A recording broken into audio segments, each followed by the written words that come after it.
Eu nasci no Rio de Janeiro, no subúrbio de Madureira, na rua Chuí, no dia 2 de maio de 1928. Tive uma infância muito atribulada, uma infância de menino muito pobre, vivi muitas dificuldades, dificuldades maiores surgiram quando eu já estava na idade de procurar uma escola, motivo pelo qual eu tive alguns poucos anos de estudo e tive um aprendizado, pelo menos no curso primário, que já serviu de base muito importante para, na sequência da minha vida, eu desenvolver melhores atividades minhas, usando a expressão, no campo intelectual.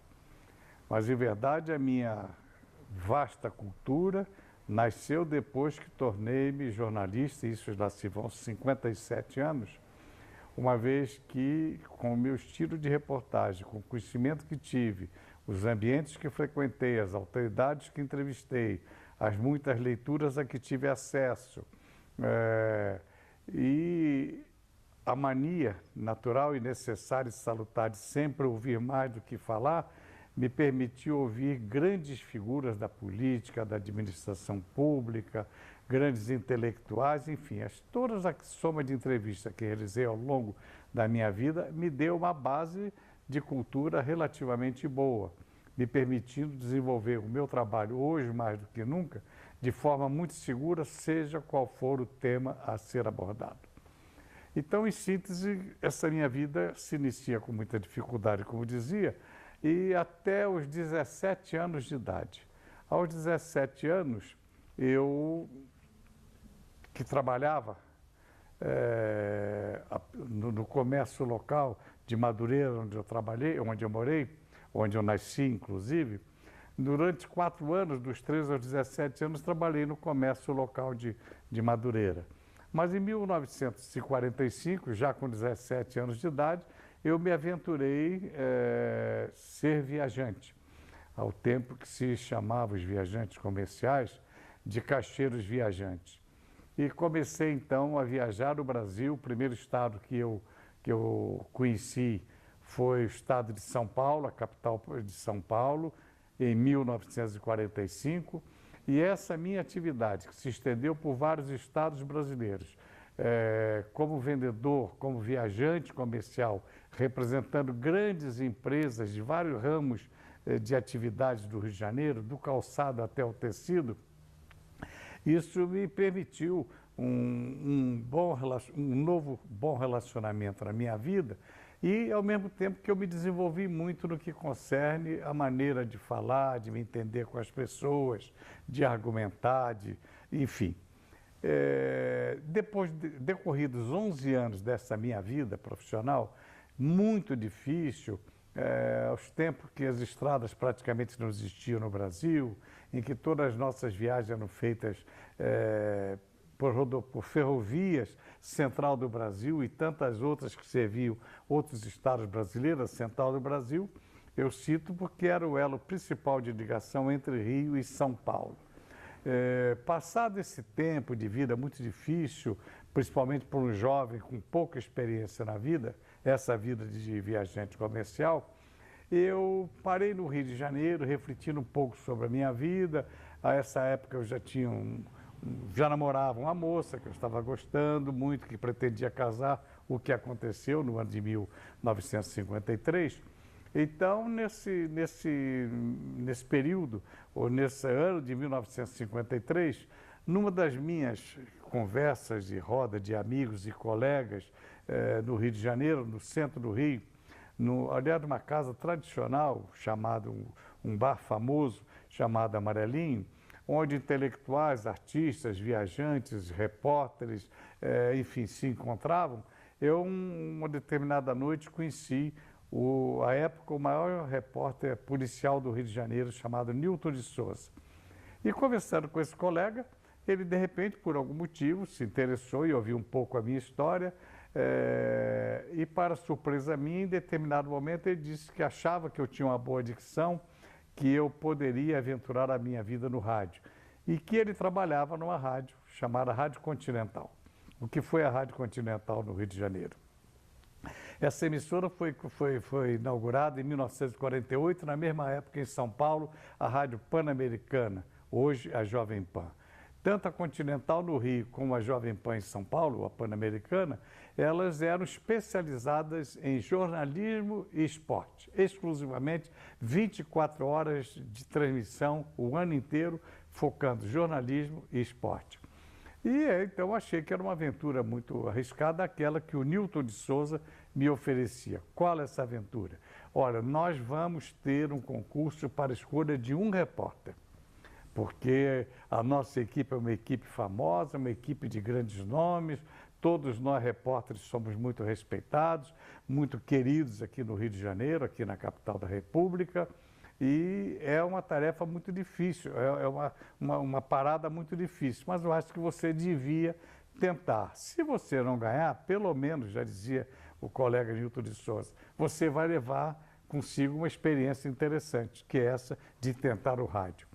Eu aceitei o convite, dias depois estava eu preparado nos estúdios da Rádio Continental do Rio de Janeiro, recebendo as instruções do diretor de jornalismo, famoso jornalista e repórter de rádio, chamado Carlos Palu, e nesse momento todo, nessa história toda, chegamos a um número próximo de 200 concorrentes. Nós fizemos todas as provas, passamos um mês fazendo provas, experiências, recebendo pautas e simulando coberturas jornalísticas dos mais variados temas. Enfim, depois de um mês de treinamento, nós todos fomos submetidos a uma prova final. E nessa prova final eu fui o primeiro colocado. Então, em 1955, em dezembro, de repente eu me vejo repórter da rádio mais famosa de jornalismo no Rio de Janeiro, a Rádio Continental. Nós estávamos, então, preparados, e eu, principalmente, sendo preparado, para logo no mês seguinte, o que ocorreu no dia 14 de janeiro, iniciar a minha atividade propriamente ao microfone da Rádio Continental. Eu antes gostaria de voltar só 2 anos no tempo para dizer que entre esse momento de 1952 e 1955, eu tive meu primeiro casamento no Rio de Janeiro. E desse casamento, eu tenho hoje com muita alegria filhos, netos e até bisnetos, que nesses anos todos sempre deram muita alegria, todos bem formados, todos numa situação muito privilegiada junto aos seus familiares, suas mães, etc., seus pais. E há 44 anos passados eu vim ter o meu segundo casamento. Casei com uma moça extraordinária aqui do interior de São Paulo e a Edna até hoje é minha companheira, com quem também eu tenho netos, tenho, enfim, filhos, netos, etc. Então, a minha vida pessoal foi esta. Eu me dediquei a partir daí, volto agora ao ano de 55, muito às minhas viagens como repórter e, em verdade, a vida de repórter, pelo menos os companheiros mais antigos sabem, que sempre nos ofereceu muitas dificuldades, porque a nossa dedicação praticamente total e absoluta ao nosso jornalismo, ao nosso trabalho, às pesquisas, principalmente repórter policial que eu me tornei, as investigações que nós nos propunhamos fazer e etc. E a sucessão de grandes acontecimentos que nós tínhamos que cobrir. E isto fez, não só comigo, mas com todos os colegas do meu tempo, e creio que alguns hoje ainda, com que nós vivêssemos a nossa vida profissional e um pouco afastados da nossa família. Cada um de nós, repórteres, viveu, em muitas outras profissões isso acontece, viu com menos assiduidade o crescimento da sua família, o desenvolvimento da mesma. Entretanto, nunca delas nós nos desligamos. Pois bem, então, em linhas gerais, essa é a minha vida particular, sobre a qual eu não costumo falar muito, porque creio que na minha idade hoje, aos 85 anos de idade, sendo ainda um dos poucos repórteres, felizmente, com a minha idade, 85 anos e 57 anos de jornalismo, ainda com uma saúde relativamente boa, com lucidez para poder, inclusive, fazer um depoimento dessa ordem, eu creio que o interesse de quem vai nos ouvir a partir de agora é principalmente sobre a vida do repórter Saulo Gomes. Esta eu desenvolvi com grande atividade, com grande assiduidade, e agora começo dela a comentar.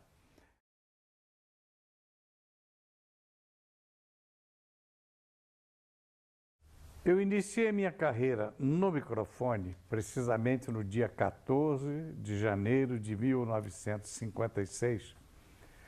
E a minha primeira reportagem foi a cobertura de um grande evento no Rio, de interesse popular, no Rio de Janeiro pelo menos, que era a escolha da rainha do rádio brasileiro. Essa promoção era feita por uma instituição chamada Associação Brasileira do Rádio, já extinta, e a Revista do Rádio, revista especializada e única no gênero aquela época no Rio de Janeiro. Também já encerrou suas atividades.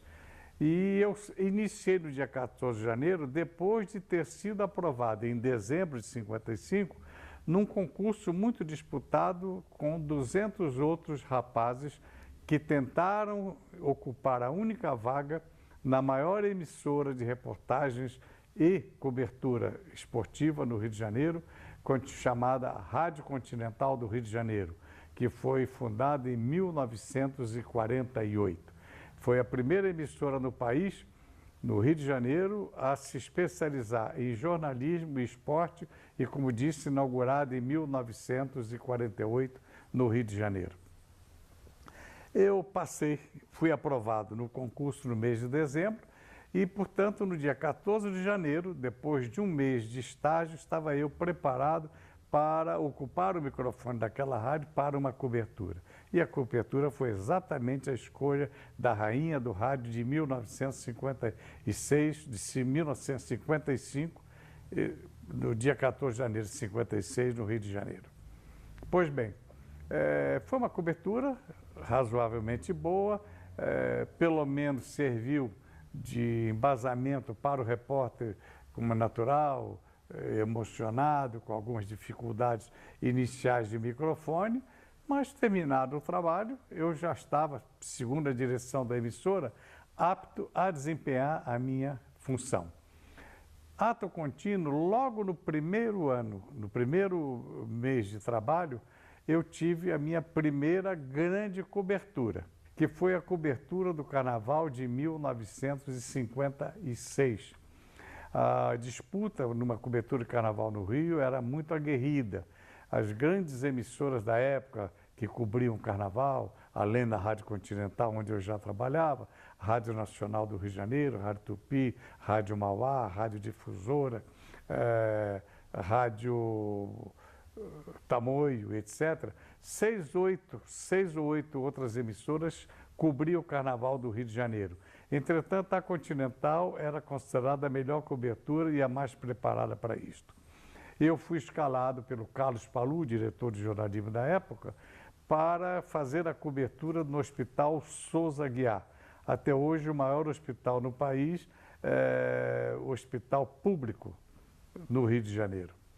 Durante a minha presença no hospital, percebi que por volta de 11 horas, meia-noite, todos os colegas das emissoras concorrentes encerravam as suas atividades, porque havia muito pouco para se mostrar naquela época no Carnaval, na madrugada dos Carnavais do Rio, porque o desfile das escolas de samba, contrariamente ao que hoje nós estamos vendo, terminava por volta de meia-noite e 1 hora da manhã. E a grande atração eram os bailes populares, o Carnaval nos subúrbios do Rio, e principalmente o grande baile do Municipal, do Copacabana, do Hotel Copacabana e do Quitandinha, em Petrópolis. Então, por isso havia já, como era natural, o desinteresse dos colegas na cobertura no hospital do Estado. Eu permaneci nas dependências daquele hospital, até me utilizando de alguns equipamentos daqueles companheiros, e durante 3 noites seguidas de Carnaval, eu prossegui a minha cobertura. Isto teve um resultado muito especial na minha vida profissional e importante para o Brasil, para o rádio brasileiro, porque com a minha persistência e o meu trabalho contínuo naquela cobertura, eu cheguei a um total de 75 horas e 45 minutos de transmissão ininterrupta, dia e noite, como repórter da Rádio Continental, nas dependências do Hospital Souza Aguiar. Essa reportagem teve, como era natural, uma grande repercussão na imprensa do Rio de Janeiro, vários outros jornais concorrentes até registraram o fato, e o recorde de horas ao microfone, que era a iniciativa de um repórter iniciando as suas atividades, ficou registrado em favor do Brasil como o primeiro recorde mundial de horas ao microfone. Então, em linhas gerais, essa foi a minha atividade, este foi o meu início de carreira, o início do meu trabalho profissional.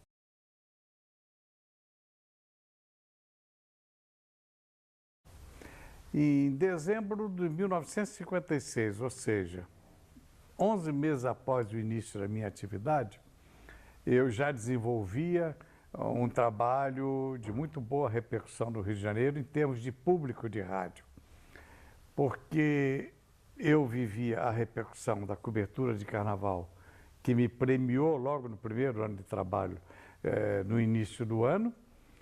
Eu desenvolvi um misto de repórter policial e também repórter político. Então, alguns grandes acontecimentos políticos na Câmara Federal em crise, que envolvia o interesse de adversários em derrubar Juscelino Kubitschek no seu primeiro ano de governo, eu havia sido muito feliz nas coberturas que fiz na Câmara Federal como repórter lá credenciado. Mas foi no jornalismo policial que o meu destaque muito maior e de muita repercussão aconteceu pela primeira vez em dezembro de 1956. O Rio, no início de dezembro de 1956, foi despertado com uma notícia aterradora. O sequestro de uma criança. Era um menino chamado Sérgio Aziot, que tinha 5 ou 6 anos de idade, havia sido sequestrado. E a exigência pelo resgate, isso era coisa muito rara no Brasil, se ter um resgate, principalmente de criança. Hoje o fato é muito comum.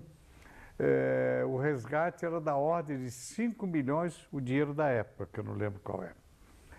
E depois de muitas demarches, depois do empenho muito grande da polícia, depois do envolvimento de toda a chamada grande imprensa, e como era natural, a rádio especializada em jornalismo, que era a rádio onde eu trabalhava, a Rádio Continental, me destacou como repórter, o Carlos Palu, o diretor, me destacou para acompanhar o desenvolvimento daquele sequestro. Ou seja, o sequestro, as exigências, os telefonemas para os familiares da criança, a exigência dos 5 milhões do dinheiro, como disse há pouco, da época, enfim. Então, o assunto do sequestro dessa criança, chamado Sérgio Aziot, despertou um interesse muito grande e a cobertura de cada um de nós representava índice de audiência muito elevado. Comecei a trabalhar já no estilo que eu havia adotado como repórter investigativo no meu primeiro ano de trabalho, e depois de muitas marchas, depois do meu empenho muito grande, isolado, cada colega procurava fazer seu trabalho escondendo do outro, porque nós vivíamos muito aquela época disputando o chamado furo jornalístico, eu consegui me aproximar de pessoas ligadas ao sequestrador, apontado sequestrador naquela época, que era um moço chamado Júlio Mota. Me aproximei de pessoas ligadas a ele. Em consequência dessa aproximação, isso é trabalho de repórter investigativo, em consequência dessa aproximação, eu cheguei a este moço, eu consegui saber detalhes, cheguei à família desse moço, melhor dizendo, consegui saber detalhes de sua vida e, de repente, antes de qualquer outro colega, eu fui informado de que haviam fechado a negociação familiares e sequestrador em termos de entrega de 5 milhões de dinheiro, vamos dizer que seja de dólares ou de reais, seria hoje, àquele sequestrador. O local escolhido, naquela época, era um ponto turístico muito conhecido no Rio de Janeiro. Em Copacabana, no posto 2 de Copacabana, o posto 0, havia um restaurante muito popular chamado Cabeça Chata. Esse restaurante tinha esse nome porque ele era propriedade do maior cantador de emboladas, é um gênero da música popular brasileira, no Brasil, chamado Manezinho Araújo, e ele era nordestino. Por isso, além de grande cantor de uma música popular chamada embolada, o Manezinho Araújo aplicou o dinheiro que ganhava à época, e muito dinheiro, num restaurante chamado Cabeça Chata, em homenagem aos nordestinos. À porta desse restaurante, ou nas proximidades desse restaurante, foi marcado o encontro entre o avô do menor Sérgio Aziot e o sequestrador ou seu representante. No fim, foi o próprio sequestrador que se apresentou para receber o dinheiro. Quando ele estava recebendo o dinheiro, foi preso em flagrante. E apenas um repórter, que era eu, Saulo Gomes, estava presente no evento por conta das ligações que eu já tinha conseguido fazer com amigos e familiares daquele moço chamado Júlio Mota. Resultado, documentei o evento, houve uma repercussão estrondosa, a audiência da rádio, que já era grande, ficou melhor ainda naquelas horas, horas após o anúncio da negociação. A criança foi salva, foi entregue, e eu presente também na entrega dessa criança. Enfim, toda aquela audiência e repercussão correspondeu na época, além de um grande furo jornalístico, ou seja, furando todos os grandes concorrentes de rádio, televisão e jornal, mas o rádio principalmente, representou para mim um encerramento de ano magnífico, porque eu comecei bem no meu primeiro ano profissional e estava encerrando talvez muito melhor naquele mesmo ano de 1956. Foi então, sem dúvida nenhuma, eu diria, o meu batismo no jornalismo investigativo no Brasil, que a partir do esclarecimento do sequestro do menino Sérgio Aziot, para o qual tanto eu contribuí como repórter, e a forma como a matéria foi conduzida, e de alguma maneira tendo participado como testemunho ocular daquele evento e do desfecho feliz, embora muito dinheiro dado ao sequestrador para salvar a vida daquela criança, eu, em verdade, repito, eu considero que aquilo foi o meu grande batismo no jornalismo investigativo no Brasil.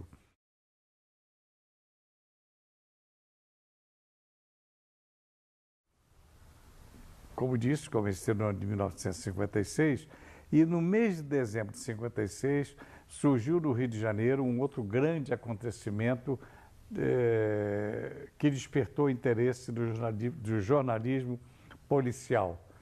Havia uma escalada muito grande de crimes, principalmente em alguns morros do Rio de Janeiro, perpetrados por alguns grandes bandidos.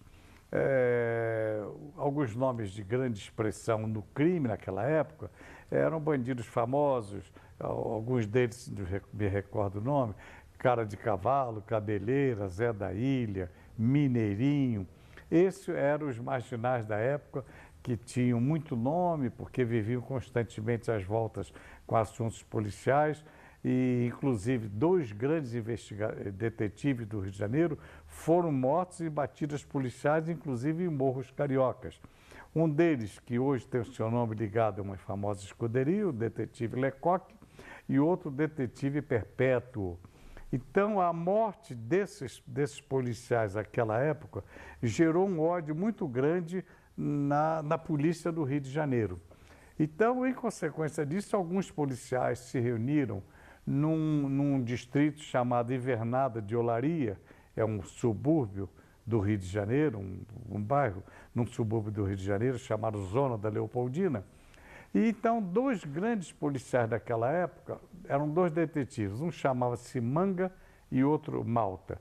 Esses dois lideraram o movimento com alguns policiais no sentido de organizar um grupo que viesse exterminar, como eles mesmos diziam, de vez por todas, aqueles bandidos que viviam assombrando os morros, as ruas do Rio, e não matando apenas pessoas comuns do povo, mas agora também policiais.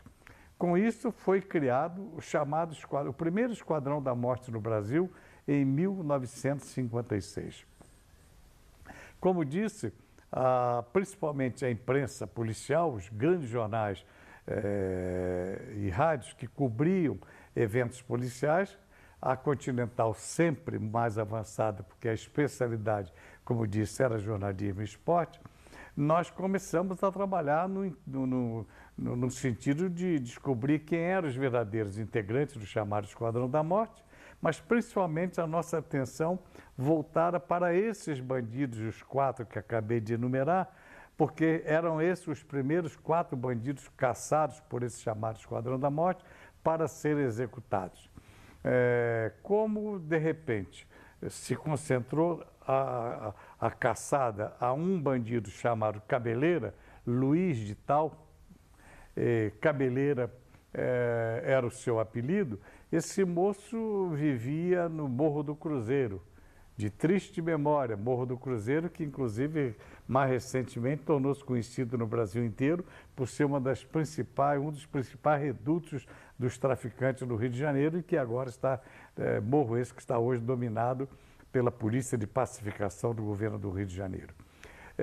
Depois de alguns dias de contato, já no meu estilo que se iniciava, que era aquele de me aproximar de parentes, amigos, de pessoas envolvidas em casos policiais, eu consegui me aproximar da mãe daquele cabeleiro, uma senhora por nome de Dona Josefa, e me aproximando dos familiares, através de amigos e de um advogado conhecido no Rio de Janeiro, na minha época, eu consegui ganhar a confiança daquela família e, em consequência disso, fora do trabalho de toda a imprensa do Rio, à frente de todos os repórteres que estavam envolvidos na cobertura, eu descobri o paradeiro de Cabeleira. Subi o Morro do Cruzeiro, apenas com um técnico de rádio, e horas depois dessa arriscada aventura de um profissional, eu tinha em meu poder o bandido mais procurado naquele momento pelo recém-criado Esquadrão da Morte para a sua execução.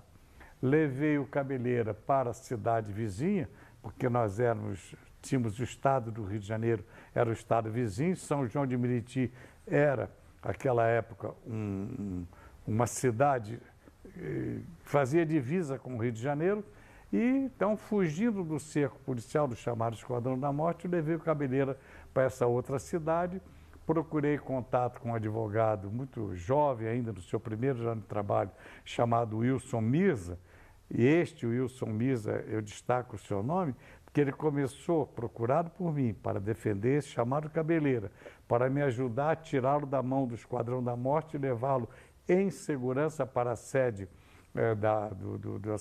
da Companhia ou melhor, da Secretaria de Segurança do Estado do Rio de Janeiro, em Niterói, naquela época.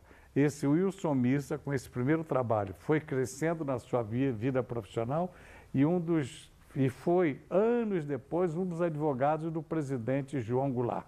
Vejam, os senhores, a importância de um jovem advogado e até onde ele chegou, iniciando junto comigo ali um trabalho policial.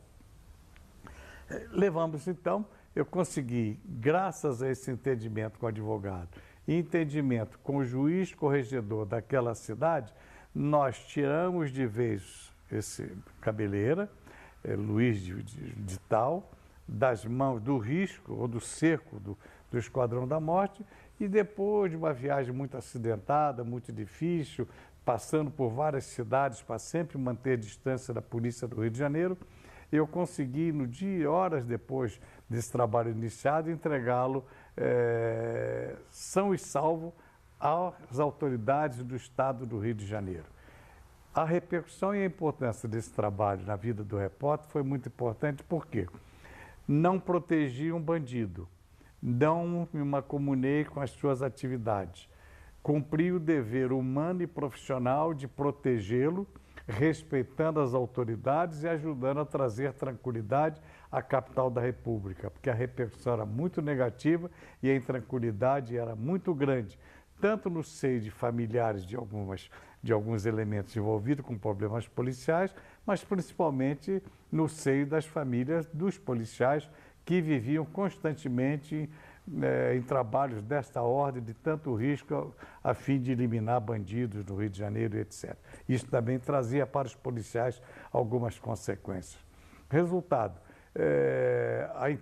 documentei pela Rádio Continental toda essa nossa trajetória, a entrevista durante as horas de fuga que nós mantivemos, era realmente, a reportagem tornou-se assim, um evento muito grande, a repercussão na opinião pública era muito grande, porque era uma grande aventura de um jovem repórter e a cidade inteira nos deu audiência na expectativa de saber, bom, se o repórter está dizendo no microfone que está fugindo com o Cabeleira para entregá-lo à autoridade do outro estado, será que eles não vão ser mortos? Será que o Esquadrão da Morte não vai interceptá-los? Enfim, essas indagações todas fizeram com que se criasse um clima de muita expectativa no Rio de Janeiro.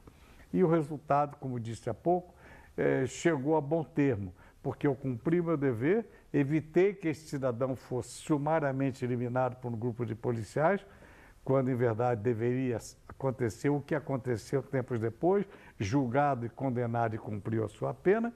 Evitei que mais uma família fosse enlutada, mas creio que principalmente que ele continuasse com a sua periculosidade, o Cabeleira, a oferecer riscos para não só a vida daqueles policiais, mas também de pessoas outras que poderiam ser envolvidas nas consequências de um tiroteio, coisa parecida, e pagarem pelo crime que não cometeram. Enfim, fiz a grande reportagem, um grande furo, respeitamos a autoridade, evitamos que outras mortes ocorressem e a repercussão desse trabalho foi, sem dúvida nenhuma, extremamente proveitosa para mim, por um aspecto. Cresceu o respeito dos meus colegas, mas principalmente do público e também das autoridades pelo meu trabalho, ou seja, pela responsabilidade com que eu me havia como repórter policial. Deu à minha emissora alguns índices mais de Ibope, que era já era uma característica da Rádio Continental do Rio de Janeiro. E também o respeito, o carinho dos meus chefes e donos da emissora e etc. Tudo isso somado, as reportagens que eu realizei de grande repercussão durante o ano de 56, meu primeiro ano de atividade, fez com que logo no início do ano de 1957, eu me encontrasse de repente em meio a um grande número de grandes artistas, recebendo o meu primeiro troféu de uma revista que existia no Rio de Janeiro, chamada Clube dos Artistas, que não tinha nada a ver depois com o Clube dos Artistas na televisão em São Paulo. Então, essa revista fazia uma premiação todo ano e o meu primeiro troféu eu ganhei com essa série de reportagens do meu primeiro ano de 56, que começou no Carnaval de 56 e que terminou com esse episódio do Esquadrão da Morte no Rio de Janeiro, o primeiro criado no Brasil.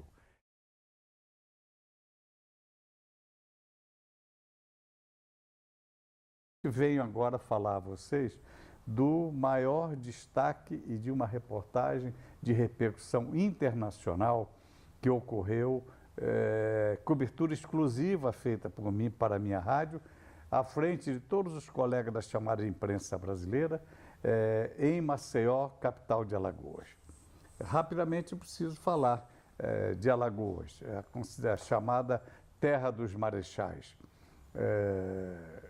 Alagoas, principalmente naquela época, tinha fama de ser uma cidade de pistoleiros, grandes pistoleiros do Nordeste, comprovadamente, e alguns desses eu tive a oportunidade de entrevistar e trazer o depoimento deles, falava do chamado Sindicato do Crime, quanto aquele pistoleiro cobrava para matar. Eu tenho no meu arquivo uma tabela muito interessante. Um dia estava entrevistando um pistoleiro de Arapiraca, hoje uma cidade progressista, de muito nome, de muita expressão, de grande projeção no estado de Alagoas, a cidade de Arapiraca. Mas naquela época, no ano de 1957, Arapiraca tinha uma fama muito desagradável, ou seja, aquela de que tinha na sua população os maiores e, entre aspas, os melhores pistoleiros de Alagoas. E um desses pistoleiros, numas anotações que tem no meu arquivo, um dia fez comigo uma reportagem assim, que tornou-se assim espantosa. Ele contou com a maior naturalidade qual era a tabela para matar alguém. Então, ele dizia, um juiz custa tanto, um senador custa tanto para matá-lo, se for prefeito, nós cobramos tanto. Se for um advogado, nós cobramos Y. E aí, quando terminou o final da entrevista, um pouco descontraído, eu perguntei a ele, para jornalista, tem tabela? Ele disse, não, jornalista, nós não temos preço. Eu até entendi e fiz blague na hora, que jornalista morria de graça na mão dos pistoleiros de Alagoas. Então, para que os senhores tenham uma ideia da riqueza que está no arquivo deste repórter. Contado isto, fazendo este quadro do que era a terra dos Marechais, Alagoas, naquele ano de 1957, onde os pistoleiros eram famosos, eu então vou exatamente falar do que aconteceu, protagonizado por políticos e alguns desses pistoleiros. Havia uma crise política muito grande no Estado. O governador de Alagoas chamava-se Muniz Falcão, foi um deputado federal muito bem articulado e se elegeu governador contra as grandes forças políticas da UDN, da direita, portanto, em Alagoas, pelo partido do Adhemar de Barros. Como sabemos, o Brasil teve 3 grandes partidos, PSD, PTB, UDN, e um político conseguiu criar em São Paulo um partido chamado PSP, que era tão importante quanto aqueles grandes e tradicionais partidos. Foi exatamente o doutor Adhemar de Barros.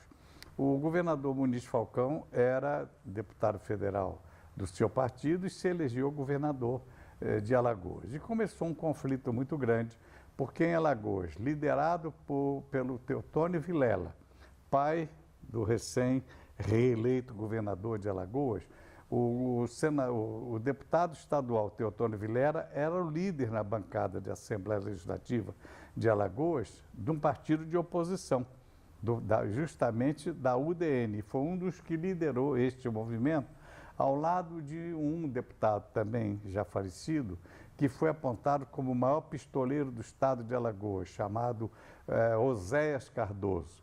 E esse Oséias Cardoso foi acusado de ter matado um vice-governador do estado, ter matado outros políticos, e agora vou falar da sua atuação dentro do tiroteio do qual eu participei, o qual eu documentei.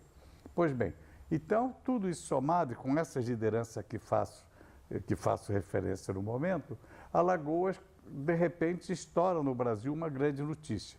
Justamente na cidade de Arapiraca, foi morto por pistoleiros, segundo a oposição na época, a mando do governador Muniz Falcão, um deputado estadual vítima da pistolagem ou dos pistoleiros de Alagoas, já agora considerado, na época, pela oposição como uma coisa oficial. A morte do deputado fez com que uma grande crise política estourasse em Alagoas. Imediatamente, liderados pelo Teotônio Vilela, pelo Oséias Cardoso, mas principalmente por uma pessoa de quem eu me havia tornado amigo no Rio de Janeiro, como repórter parlamentar, um senador chamado Freitas Cavalcante, foi justamente o senador Freitas Cavalcante que um dia, encontrando comigo numa reportagem ou outra em Recife, me disse, dia 13 de setembro, que é uma sexta-feira, e que se aproxima, nós vamos votar o impeachment do governador Muniz Falcão. E eu disse assim, mas há força política para isso? Então o senador Freitas Cavalcante disse, Saulo, você não conhece o meu estado. Vai lá que você vai ver o que vai acontecer. Nem que tenha que passar em cima do meu cadáver. Este impeachment será votado. Bom, resultado, de posse dessa informação privilegiada, eu procurei a direção minha, da Rádio Continental, cujo fundador e presidente era um deputado federal e vice-governador do Rio de Janeiro, naquela época, chamado Rubens Berardo Carneiro da Cunha, família tradicional de Pernambuco. Eu procurei o doutor Rubens Berardo, que era um líder político, e o Carlos Palu, diretor da nossa equipe, a nossa equipe chamava-se os comandos Continental.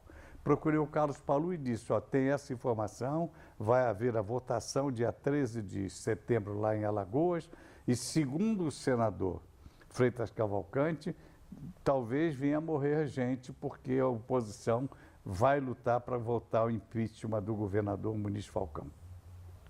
De posse da minha passagem, eu recordo bem que 3 pessoas ilustres, acho que eu lembro do momento, depois de tantos anos, 3 pessoas ilustres viajaram no mesmo avião que eu viajei. À meia-noite, um Constellation da Panela do Brasil, que fazia, saindo meia-noite do Galeão, direto a Recife. Era o maior avião de carreira comercial naquela época. E de Recife, de manhã cedo, que nós chegávamos amanhecer o dia lá, nós íamos de DC-3, um avião menor, para Maceió. Neste avião viajaram o senador Juracy Magalhães, que foi candidato à presidência da República pela UDN, um dos maiores senadores ou políticos. Ele era da Bahia, tinha sido interventor e governador da Bahia. Ele era o presidente da União Democrática Nacional, do partido de oposição, que liderava aquele movimento. Junto a ele ia um cidadão representando o ministro da Justiça. Naquele ano, o ministro da Justiça do governo brasileiro era Nereu Ramos, se não me falha a memória, senador de Santa Catarina. E esse cidadão chamava-se Dr. Arnóbio Vanderlei. Seu nome está registrado nessa história que estou contando. E a terceira pessoa, além do Juracy Magalhães e o Arnóbio Vanderlei, era exatamente o jornalista, meu companheiro, que naquela época cobria os grandes acontecimentos para o Correio da Manhã, um jornal tradicional do Rio de Janeiro, fechado pelos militares anos depois, chamado Márcio Moreira Alves. Chegamos em Maceió por volta de 8h30, 9 horas da manhã, já da sexta-feira, 13 de setembro de 1957. Pelo regimento da Assembleia Legislativa, que era naquela época composta de 35 deputados, a sessão deveria se iniciar às 15 horas e 15 minutos. Este era o horário regimental. Entretanto, já estava eu, Márcio Moreira Alves, alguns outros repórteres, um grande fotógrafo que fez as melhores fotografias desse evento, chamado Vasco, que também, como eu, está velhinho no Rio de Janeiro, aposentado, e deixou grandes fotografias desse evento. Um colega que representava, que estava lá pela revista O Cruzeiro, se não me engano, o fotógrafo era o falecido Jorge Aldi, um grande fotógrafo do Cruzeiro. Enfim, um pequeno grupo de repórteres do Rio e São Paulo já se encontravam naquele recinto, mas principalmente a presença dos repórteres de alagoanos que estavam dentro da Assembleia Legislativa. Quando, por volta de 3 horas da tarde, das 15 horas, 15 minutos antes de começar a sessão, estava eu preparado e vivendo uma coisa inusitada que ocorreu na Assembleia Legislativa às 9 horas da manhã. Quando eu cheguei na casa, já com as minhas credenciais, me autorizando a fazer a cobertura, eu, Márcio Moreira Alves e os outros companheiros, o deputado chamado Lamenha Filho, que anos depois foi governador de Alagoas, nos chamou e disse, olha, eu estou mandando fazer essa barreira aqui, porque nós estamos esperando o pessoal do governo chegar aqui para nos metralhar. A barreira era um monte de sacos de areia. Imagina os senhores, isso aconteceu no Brasil e eu sou testemunha. Em 1957, o presidente da Assembleia Legislativa de Alagoas mandou colocar uma barragem, não é barragem, é de verdade uma trincheira, colocar sacos de areia que ele convocou das docas de Alagoas, de Maceió, para evitar que fossem eles, líderes de oposição, metralhados pelos homens do governo quando chegassem às dependências da Assembleia Legislativa. Então era uma expectativa muito grande e uma coisa inédita que eu estou contando à população do século XXI, que já ocorreu no Brasil e que está muito bem documentado nos grandes jornais do Rio daquela época, principalmente o jornal o Globo, e até em órgãos internacionais, porque a revista Time Life americana fez uma reportagem com várias páginas esculhambando o Brasil, dizendo isto é Brasil. E depois desse tiroteio, se não me engano, no mês de outubro, eles fizeram numa edição especial, com a meia dúzia de páginas, mostrando os detalhes dessa história que eu estou contando lá nos Estados Unidos, a revista Time Life. Pois bem, então estava eu lá e a qualidade de transmissão, as condições de transmissão eram muito precárias. Eu havia levado um gravador, se não me engano, Akai, que deve pesar 6, 7 quilos por aí, e era o recurso que eu tinha para, só com a energia elétrica eu poderia gravar, não dispunhamos de recursos nem para aquilo, nem de um gravador de bateria, pilha, coisa parecida. Não, nós não tínhamos isso ainda à nossa disposição no rádio brasileiro.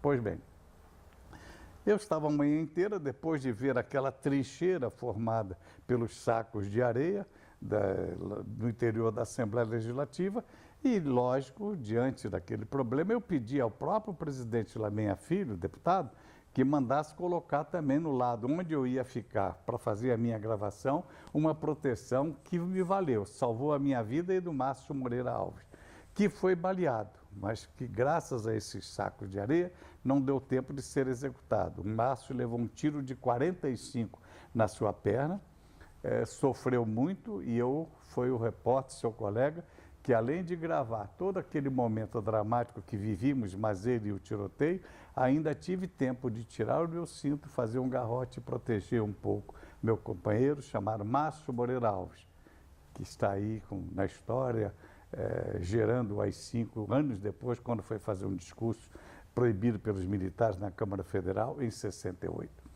Pois bem, então, conduzindo o raciocínio sobre o que aconteceu naquele plenário.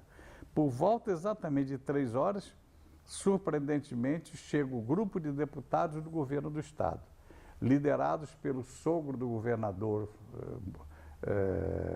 do Estado, que era o deputado estadual alagoano chamado Humberto, esqueci momentaneamente o nome dele.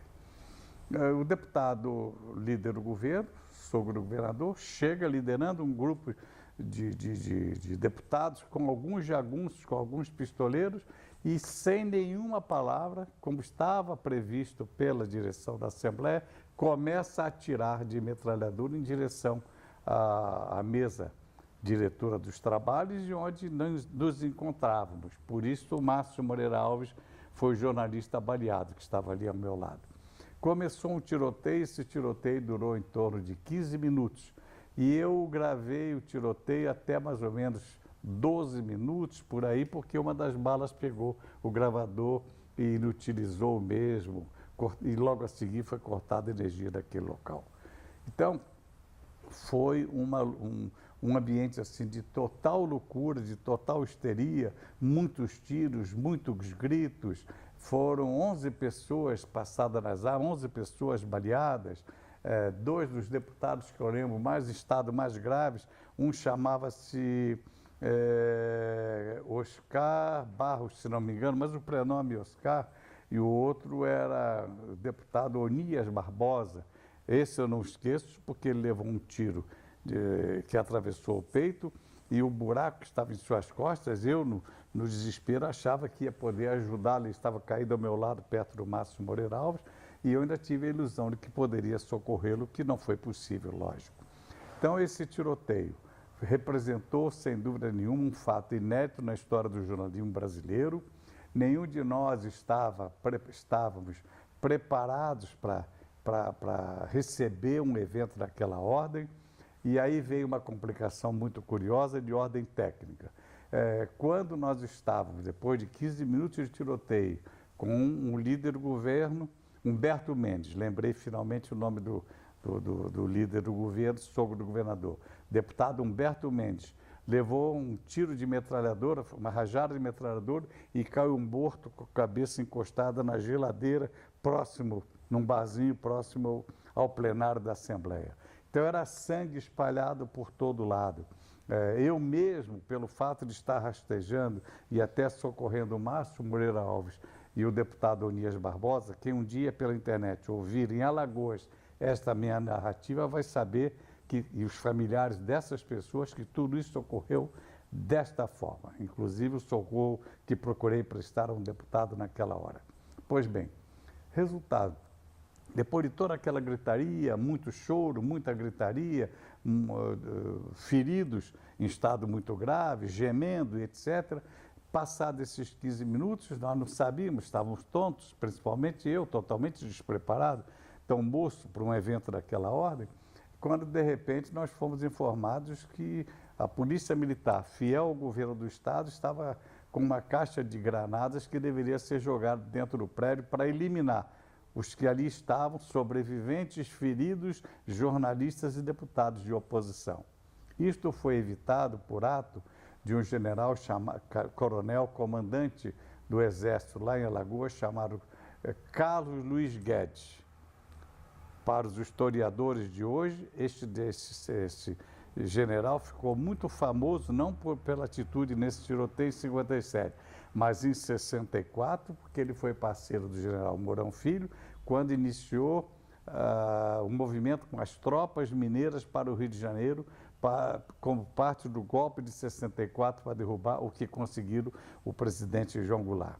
Então, o general Carlos Luiz Guedes, naquela época era apenas coronel e comandante do Exército. Sorte nossa é que ele imediatamente, ao chegar à Assembleia Legislativa, perceber que a ordem do comandante da Polícia Militar era jogar essas granadas e matar todos nós, prendeu o comandante, evitou que isto acontecesse e recolheu, enquanto os feridos foram levados para o único hospital da cidade, que era chamado Hospital do Câncer, que estava funcionando com gerador, porque também a energia da cidade havia sido cortada pelos pistoleiros, então só tínhamos luz no quartel do Exército, por gerador, no Palácio do Governo e nesse único hospital, para onde foram levados todos os feridos, inclusive o meu companheiro, o jornalista Márcio Moreira Alves. Resultado é que o coronel Carlos Luiz Guedes cercou a Assembleia, o Exército ocupou todas aquelas dependências, tirou nós que estávamos ainda não feridos, com condição ainda de caminhar, fomos colocados em caminhões do Exército e durante 5 dias, ou pouco mais, durante uma semana, nós ficamos protegidos no quartel do Exército em Alagoas, o único lugar que os pistoleiros não conseguiam entrar para tentar metralhar os jornalistas como eu, ou os deputados de oposição com respectivas famílias e também os juízes de tribunal, inclusive de justiça de Alagoas, que também foram ameaçados por aqueles pistoleiros. Vejam vocês que essa narrativa é dramática, ela é real, ela está muito fresca em minha cabeça, embora decorridos já 56 anos deste evento. E essa reportagem à época, eu intitulei, inclusive, o título foi esse, Eu Nasci na Sexta-feira 13. Quando eu já disse aqui, eu nasci efetivamente no dia 2 de maio de 1928, e isso era 1957. Então, antes de concluir, eu diria assim, como eu consegui mostrar ao Brasil, através da Rádio Continental, esta transmissão do que eu havia gravado. Horas depois de estar no quartel do Exército, protegido pelo Exército Brasileiro, eu pedi que o coronel Carlos Luiz Guedes, me mandasse levar ao centro da cidade, ao lugar que é famoso até hoje, chamada Praça do Relógio, onde estavam as dependências dos Correios e Telégrafos. E só na agência dos Correios e Telégrafos, com um pequeno gerador movido a gasolina, uma estação chamada Meridional ou Radional, eu agora tenho dúvida qual dos dois nomes, que era uma agência de notícia dos diários e emissoras associadas, a única no Brasil, as estrangeiras concorriam com essa, conseguiu, através de uma única linha de telefone da agência dos Correios de Alagoas, conseguiram, graças ao trabalho deste gerador alimentando aquela transmissão, conseguiu me dar a oportunidade de, durante pouco mais de uma hora, transmitir para o Rio de Janeiro, que foi um furo sensacional e uma repercussão estrondosa no Rio de Janeiro e no Brasil. Eu consegui transmitir tudo isso que acabei de contar, que estava no meu gravador, mas a minha narração emocionada, naturalmente,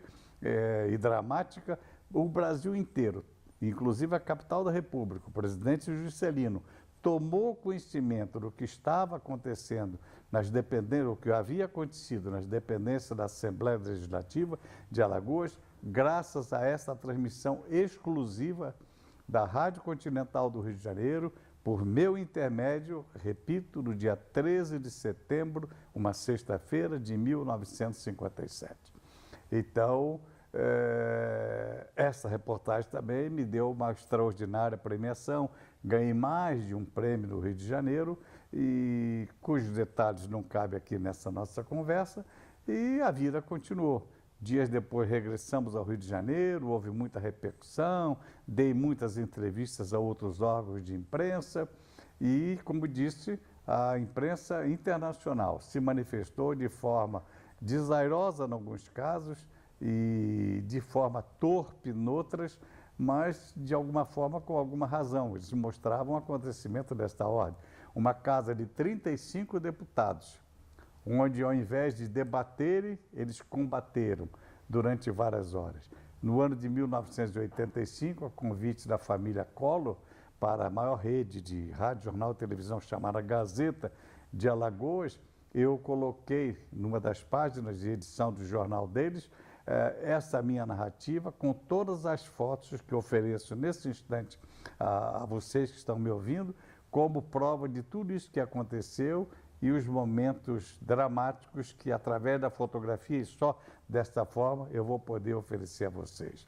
Então, chego com isto, ao final de ano de 1957, volto para o Rio de Janeiro e me enquadro, como era natural, na rotina de trabalho, de coberturas policial, cobertura de eventos diversos, políticos, voltando à minha atividade na Câmara Federal e etc.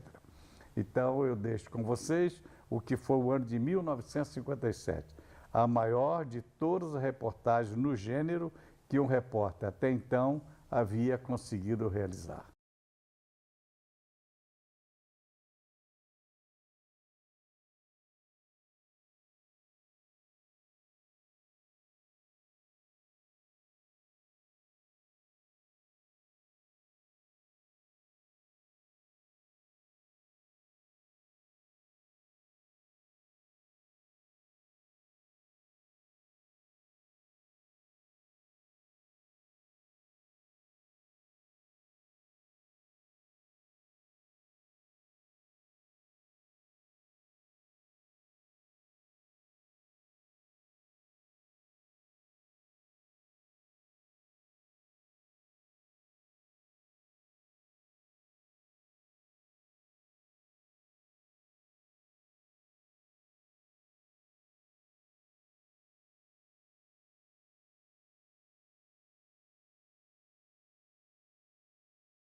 Um acontecimento duplo, por sinal, porque ele ocorreu em duas datas, que eu acho que vale o registro, porque foi uma coisa inédita e milagrosamente, posso usar essa expressão, eu consegui gravar o que estava acontecendo e sair vivo ao ponto de hoje, depois de tantos anos, estar aqui contando essa história. O Rio de Janeiro tem um bairro tradicional, um bairro pobre, chamado Guadalupe, nas proximidades de Deodoro e da famosa Vila Militar. Pelo nome já sabemos do que se trata, é a região de grande concentração de quartéis do Exército do Rio de Janeiro, na Zona Norte. Nesse local, que naquela época já contava com conjuntos residenciais num total de 65 mil moradores, neste local, e de forma imprudente, creio, e até irresponsável, já estavam há muitos e muitos anos, antes dessas populações lá se instalarem, já estavam ali os terrenos dos que guardavam os paióis de Deodoro. Os paióis que guardavam as munições usadas pelo Exército Brasileiro. Eram dezenas de paióis, prédios que correspondiam praticamente ao tamanho de um quarteirão. Boa parte desses prédios eram subterrâneos e outra parte superior, porque ali embaixo, em ambiente refrigerado, uma boa parte deles, estavam guardadas as munições do Exército Brasileiro. Ia desde a bala 45, que é mais ou menos isto, até passando por bala de fuzil, esse tamanho por aí, e subindo todas as escalas, inclusive as maiores de canhão, calibre 105 e 305. Os militares, nesse momento, que me ouvem, é que podem avaliar o que é uma bala 105 de canhão e o que é uma 305, quase o tamanho de um homem, se é que eu me lembro mais ou menos.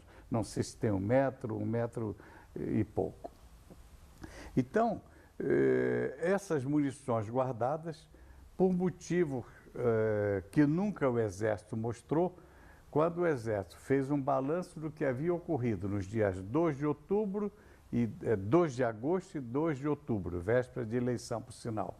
Foram 2 explosões. Segundo um boletim do Exército que eu guardo no meu arquivo, durante todas aquelas horas de tiroteio, foram disparados quer dizer, explodiram, em torno de 27 milhões de projéteis. 45, bala de fuzil, 105, 305, calibres, né, e etc. Pois bem, então por aí vocês têm uma ideia do que foi este acontecimento. As autoridades, lógico, mal tiveram tempo, que a própria iniciativa do povo foi abandonar as suas casas e aquelas 65 mil pessoas assustadas e apavoradas foram abandonando o local. Estilhaços dessas explosões caíram a longa distância em vários, destruindo telhados, vidros. O deslocamento de ar fez com que vidros estourassem em todas aquelas casas, no comércio da região. E Madureira, que é o bairro onde eu nasci, que eu não sei se dista 6 ou 8 quilômetros deste local, teve algumas casas comerciais que com as vitrines fechadas na madrugada, tiveram também os vidros da vitrine deslocados, ou melhor, quebrados, por conta do deslocamento de ar daquela explosão lá nos Paióis de Deodoro. Essa narrativa é para que você tenha uma ideia da extensão deste acontecimento. Pois bem, o fogo que teve início num daqueles paióis, que eu não sei bala de que calibre, estava explodindo, foi se alastrando em todo o terreno, uma área muito grande, até o momento que os militares ali presentes, comandante general, os seus imediatos, coronéis, capitão, etc., etc., e toda aquela soldadesca, em determinados momentos, todos esses militares fugiram, abandonaram os locais. Em caminhões do Exército, conseguiram fugir do local. E eu, como um grupo enorme de repórteres do Rio de Janeiro, todos repórteres muito interessados no evento, ficamos aflitos e sentindo as consequências daquele deslocamento de ar. Entretanto, no meu estilo, e vou oferecer a vocês esta gravação dramática que está aqui em meu poder, aqui em meu arquivo, difícil até de ouvir e que nos dá nervoso mesmo, sabendo que é uma gravação. Vocês terão essa sensação que eu estou falando no momento, de ficar preocupado ou nervosos com o que vão ouvir. Nós tivemos o que aconteceu. Em determinado momento, nós vimos nas estradas da região caminhões do Exército levando esses militares que abandonavam o local por questão de segurança. E, deste momento, alguns colegas tentaram se aventurar, se aproximar daqueles paióis. Quase todos, se não todos, menos eu, pararam no caminho porque o pavor era muito grande, o susto era muito grande. Eu dispunha de um pequeno gravador, que já era gravador movido a bateria, que eu não lembro a marca do mesmo, que me possibilitava gravar o que eu consegui, que está aqui no meu arquivo. Eu me aproveitando do abandono daquela área de segurança, das guaritas dos militares, vendo os terrenos vazios, enfim, nenhuma segurança mais naquele quartel que estava naquele local, eu, de forma imprudente, no afã de conseguir uma reportagem diferente, inédita, e consegui, tanto que anos depois vou mostrar a vocês a prova do que estou dizendo através desta dramática gravação, eu me aproximei e entrei nos terrenos onde ocorria a explosão. Então, a gravação é um negócio infernal, a gritaria e etc. E o deslocamento de ar provocado por aquelas explosões assim como estouraram telhados e vidros de milhares de casas e até de casas comerciais à distância, como disse, principalmente ali. Árvores enormes de grande porte que estavam na região ali, nas proximidades dos paióis, foram deslocadas e jogadas à distância. Então havia verdadeiras crateras naquele terreno. Os muros que cercavam os quartéis, uma boa parte deles já estavam explodidos e derrubados.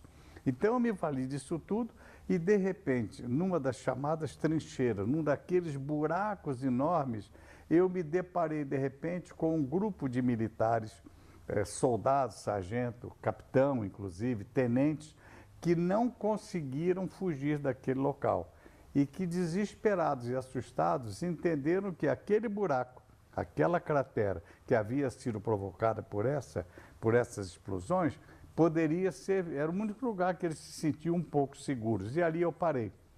E ali eu realizei a minha grande gravação. É impressionante, vocês vão ter ideia do pavor e da gravidade de tudo que estava acontecendo ali, no momento em que eu, mantendo o sangue frio, me senti o dever, e era a minha função, eu não estava ali em busca de uma aventura nem para mostrar valentia, mas sim para prestar serviço, que era o espírito do repórter e que deve prevalecer até hoje. Eu então, vendo o desespero daqueles homens, o isolamento deles e da incerteza se eu também ia sobreviver ou não, eu comecei a fazer entrevistas com cada um daqueles militares naquele buraco. Então, fulano, como é seu nome? Você mora onde? Isso vocês vão ver na gravação, não vou entrar em detalhes. Então eu dizia assim, mande uma mensagem para a sua família. E de repente, quando o paiol de 305, vocês vão ver que é um ruído diferente que está na gravação, explodiu, foi assim o máximo de deslocamento de ar e de barulho ensurdecedor, alguns desses militares começaram a chorar desesperados. E à época, a vaidade de alguns generais do Exército Brasileiro não permitiram, na primeira hora do dia, quando saí desse local, que eu colocasse no ar a gravação onde soldados estavam chorando. E eu, um civil, um modesto repórter e um jovem repórter, com sangue frio, porque a profissão e o momento exigia de mim essa serenidade, eu dizendo a eles, não chora não, soldados, se Deus quiser nós vamos sair daqui.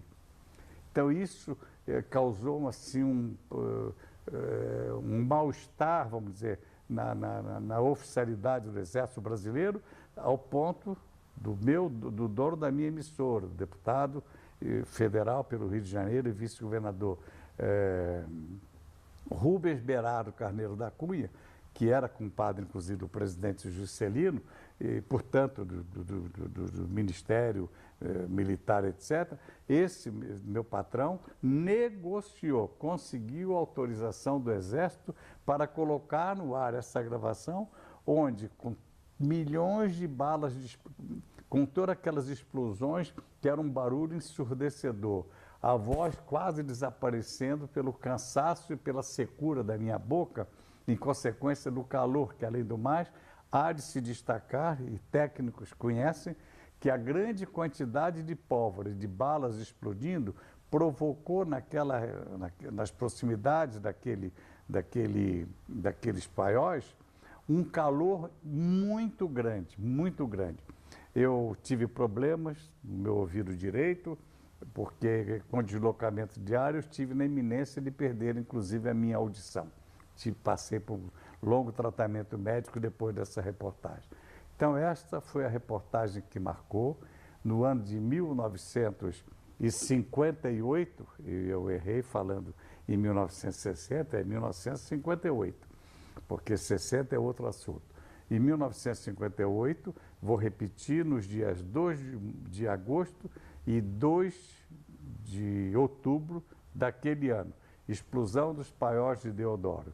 Houve muita especulação, para concluir, por parte da política, muitos políticos de oposição falando mal do Exército, falando mal do governo, dizendo que era um absurdo, aqueles paióis em zona residencial, e temos no arquivo uma observação, uma entrevista muito dura do general Henrique Dufles Teixeira Lott, que era o ministro da guerra do governo Juscelino. E foi exatamente ele que disse: os paióis do exército ali já estavam quando autoridades, prefeitos e outras autoridades permitiram que se construísse próximo dos mesmos esses conjuntos residenciais, chegando ao ponto absurdo de termos próximo àqueles nossos paióis 65 mil pessoas morando naqueles pequenos conjuntos residenciais. Isto foi dito como resposta à especulação política da oposição ao governo Juscelino pelo general, repito, era general do Exército, naquela época, comandante do Exército, general Henrique Dufles Teixeira Lott.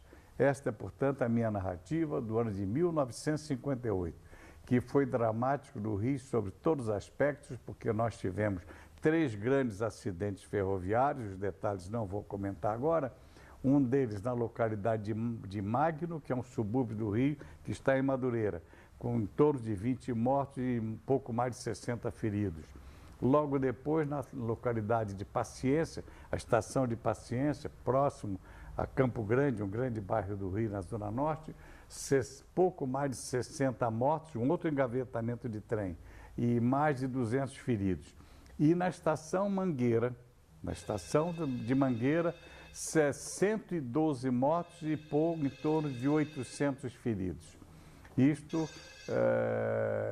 Essas foram reportagens que eu cobri, mas elas são muito dramáticas, estão no meu registro, mas que eu deixo de entrar em detalhes sobre elas, para me fixar no que acabo de comentar. A minha cobertura no episódio das explosões dos paióis de Deodoro, nas datas de 2 de outubro, 2 de agosto, 2 de outubro, para concluir, milagrosamente, ninguém morreu nessas explosões. Nem os soldados, nem os militares, nenhum dos militares, nenhum morador e nem mesmo repórteres, inclusive como eu, que praticou esta imprudência tão grande, mas que tem no seu registro, a imprudência foi a vontade de servir, de cumprir o meu dever, de bem informar, e realmente eu servi. E a gravação está aí para que você possa ouvi-la e avaliar.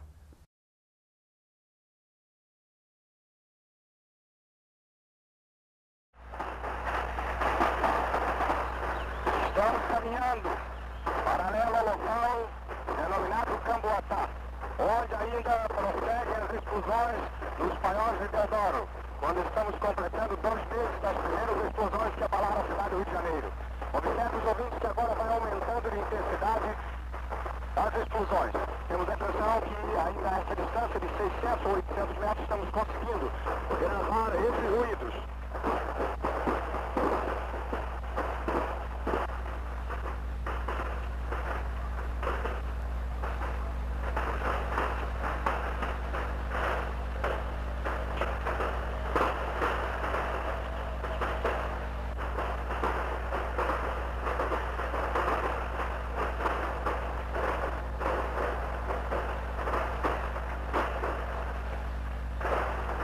Os ouvintes, o nosso companheiro Celso Garcia, lá no nosso posto do Sandu, havia feito a contagem no microfone, ou melhor, através do relógio. E os minutos acusavam a média de 30 a 40 explosões em cada minuto que passava. Entretanto, agora não há dificuldade até mesmo de se conseguir maiores detalhes. Nós estamos observando agora uma corrida muito grande, não sabemos o que está acontecendo. Homens estão procurando correr e se esconder atrás dos muros. A ordem é para a desbandada geral. Os companheiros Celso Garcia e Walter Bruno estão correndo lá à distância. Vamos saber, está aumentando, senhores ouvintes. Estamos nós também correndo para nos proteger. É o tenente Adão, de mãos accidente. Vamos procurando uma bola. Está aumentando a inteligência agora. Já estamos procurando proteger o nosso corpo. Observe, ouvintes, que agora é realmente uma situação de bastante pânico. Walter Bruno e Celso Garcia deram uma carreira muito grande. Vamos aguardar aqui.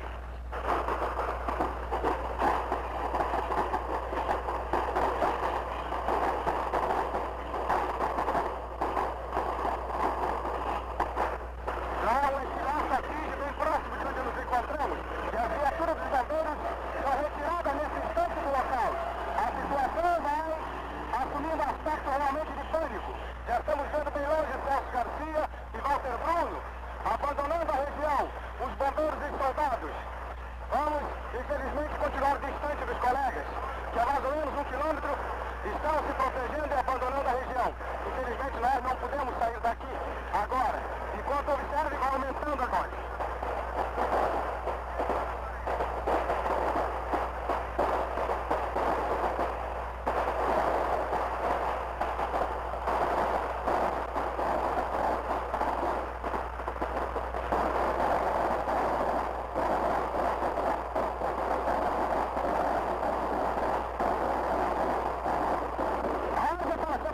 Vamos correndo aqui, protegidos por esse muro. Se Deus quiser, vamos procurar ainda atingir o local onde se encontram os nossos companheiros.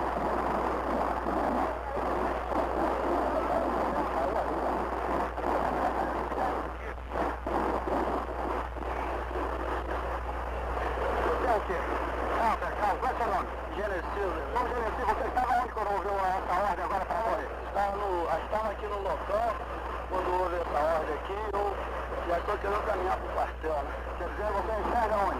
Escola de paraquedistas. A escola de paraquedistas. Quer dizer que realmente, infelizmente, a situação piorou agora. Muito pior. Está bem próximo à estrada agora. Perfeito. Então você pode mandar falar para a sua família que você está bem pela emissora Continental. Eu quero avisar a minha família que eu estou bem, até agora não houve nada comigo, nem com ninguém lá. Perfeitamente. E agora, quanto aqueles filhados ali, pegou em que viatura esses filhados que estão aqui perto da gente? Pegou num caminhão do Ministério da Guerra, né? Caminhão. Então acho que aqui nós estamos mais ou menos protegidos por isso. Estamos protegidos pelo muro, não? Acho que o muro já é alguma garantia. Perfeito. Alguns de vocês mais querem falar, soldados que aqui estão conosco nessa trincheira? Niterói, já. Porque eu moro em Niterói, que as colegas aqui, eu queria mandar aqui. Com os presos não há nada, está tudo seguro. Quer dizer, não muito seguro, mais ou menos, né? Dá o seu nome, por favor. Teófilo Luiz Tavares Filho. Perfeitamente. Falou, Teófilo. Os outros soldados querem falar? Pode falar. Quer procurar nosso filho? Avisa a minha mãe que está tudo passando bem, né? Perfeito. Fala aqui o outro paraquedista. Antônio Garcia, avisa a sua irmã que aqui vai indo tudo bem. Está perto da explosão, mas creio em Deus que não vai haver nada. Perfeito. O outro soldado vai falar. É uma trincheira que nós estamos aqui, com proteção atrás de um muro, enquanto os estilhaços já vão atingindo a região onde nós nos encontramos. Vai falar outro soldado. Qual é o seu nome para falar a sua família? Deus controlado. Tudo bem com você? Tudo bem, graças a Deus. Perfeito. Aqui o outro soldado que está aqui deitado também. Júlio Ferreira de Souza avisa a família aqui na rua Silveira da Moto, 564, tudo vai bem aqui. Perfeitamente. E as explosões agora vão se sucedendo, como os ouvintes devem estar observando. Não para mais. Vai falar novamente o cabo. Queria avisar a minha família que está em Campo Grande que não há nada comigo e que eu estou aqui no local da explosão, mas que Genesi Azevedo mora na Vila Nova, em Campo Grande. Perfeitamente. Assim, senhoras e senhores, vão observar os ouvintes que não para. Agora é um tiroteio tremendo. O soldado pede o microfone quando estamos nós aqui deitados numa vala bem junto ao muro, bem junto ao local das explosões. Humanamente impossível sairmos daqui. Os nossos companheiros Walter Bruno e Celso Garcia têm a impressão que já conseguiram se garantir por quanto eles estavam e voltaram de mais ou menos 1 quilômetro do local onde nós nos encontrávamos, em demandada para o posto central RC2 com o Dr. Pérez Júnior. Espero, peço a Deus que tenha chegado bem ao RC2 o Celso Garcia e o Walter Bruno, enquanto que nós não podemos mais sair daqui e vamos aguardar até, se Deus quiser, a situação melhorar. Vai falar do nosso soldado. Fala, soldado. Eu mando avisar a minha mãe que eu estou passando muito bem, o soldado Nilton da Silva. Perfeitamente. Muito obrigado. Agora aqui, vamos procurar gravar novos ruídos. Observe os ouvintes que vai piorando, aumentando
o soldado Carlos do Distrito Solar, agora aqui, estamos deitados e nessa jogada que nós fizemos agora, você vê, as caras que deitei ali, o negócio teria sido feio, né?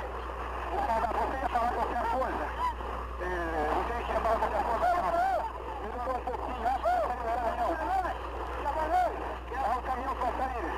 Vamos procurar sair nesse caminhão? Vamos? Ah, perfeito. Eu não sei você.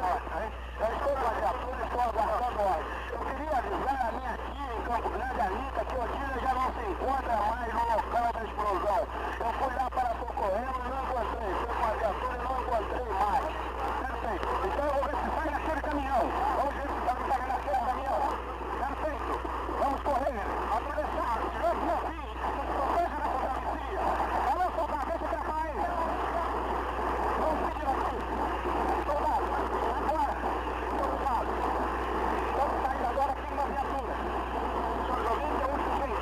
Todos os oficiais, a bombeiros já queriam ser recorridos nesse instante. Ao levantar a geral do local. Estamos no caminhão do exército, que por ordens superiores vai abandonando o local. Vamos, há uma confusão muito grande nesse momento, quando todos estão correndo, oficiais, o exército, os bombeiros, todos vão abandonando a região nesse instante. Aqui, vamos lá também procurar deixar aqui o nosso povo. As suas ordens, Cláudio, você quer dar uma palavrinha aqui, as suas ordens, você vai para abandonar o local, tudo bem, ô Cira, tá tudo bem, viu? Avisado, Luiz, tá tudo avisado, filho, não tenha cuidado, viu? Muito obrigado, Major. Agora, vamos ativar de fora, é muito melhor. Explodiu aqui perto. Explodiu aqui perto qualquer coisa. Corridas, ambulâncias abandonam o local. Os bombeiros trocam seus capacetes pelos capacetes de ácido, ou melhor, de aço. Agora, todas as viaturas saem rebatada. Corrida geral. Organização, o liderato. Continental Metropolitana, saindo agora nesse caminhão. Para ver se encontramos bem os nossos companheiros. Helder Bruno, Celso Garcia, uma frente muito grande agora. E nós estamos aqui, naturalmente, com essa gravação. Se todos os ouvintes talvez não seja muito bom, estamos observando agora o Celso Garcia está na viatura dos bombeiros. Aliás, Antônio, também não, Walter Bruno, numa viatura dos bombeiros. Para que é tremendo. É a corrida, a gritaria, todos os oficiais do Estado-Maior que para aqui se encaminharam, abandonam também a região. Senhoras e senhores, é realmente impressionar. É uma emoção muito grande. A questão de vivendo, depois de termos tido a impressão que não sairíamos mais com a vida do local. Todos os oficiais do Estado-Maior que para aqui vieram, vão abandonando as carreiras do local. As viaturas abandonam, será totalmente evacuado o Camboatá. Os mesmos bombeiros lembram naturalmente a total impossibilidade de qualquer recurso no momento. Abandonam o local. Todas as viaturas, e nós que estivemos